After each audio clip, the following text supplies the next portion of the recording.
नमस्कार, पाहूयात आजच्या काही ठळक घडामोडी. शेकडो दिव्यांग बांधवांनी घेतली मतदानाची शपथ आणि 100% मतदान करण्याचा केला निर्धार. दिव्यांग बांधवांनी अतिरिक्त आयुक्त तथा स्वीप व्यवस्थापन प्रमुख तृप्ती सांडबोर यांच्या उपस्थितीत महानगरपालिका निवडणुकीत 100% मतदान करण्याचा निर्धार केला. या कार्यक्रमात शेकडो दिव्यांग बांधवांनी सहभाग घेत मतदानाची शपथ घेतली. शपथेचे वाचन जनता संपर्क अधिकारी प्रफुल्ल पुराणिक यांनी केलं. शहरात दररोज सोडली जातात 30-40 भटकी कुत्री. पिंपरी चिंचवड शहरात भटक्या श्वानांची संख्या वाढत आहे. अशातच वन विभागाच्या रेस्क्यू टीम तसेच प्राणीमित्रांनी मोठा खुलासा करत ही कुत्री पुणे शहरातून पिंपरी चिंचवड हद्दीत सोडले जात असल्याचं निदर्शनास आणून दिलंय. अनधिकृत फ्लेक्समुळे शहरातील चौकांचे विद्रुपीकरण. शहरात सध्या निवडणुकीचं वारं सुरू आहे. निवडणुकीत उतरण्यासाठी इच्छुकांची संख्या देखील वाढली आहे.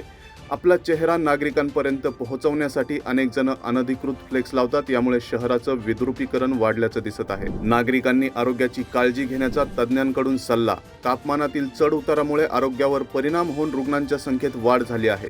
यामुळे व्हायरल इन्फेक्शन वाढून महापालिका आणि खासगी रुग्णालयात येणाऱ्या रुग्णांची संख्या वाढली आहे. त्यामुळे नागरिकांनी घाबरून न जाता काळजी घेण्याचे आवाहन पालिकेच्या आरोग्य वैद्यकीय अधिकारी यांनी केले आहे. तडीपार गुंड 2 पिस्तुलासह जेरबंद. तडीपारी आदेश असूनही शहरात आलेल्या गुंडाला पोलिसांनी जेरबंद केले असून त्याच्याकडून 2 पिस्तुले आणि 1 कारतूस जप्त करण्यात आला आहे.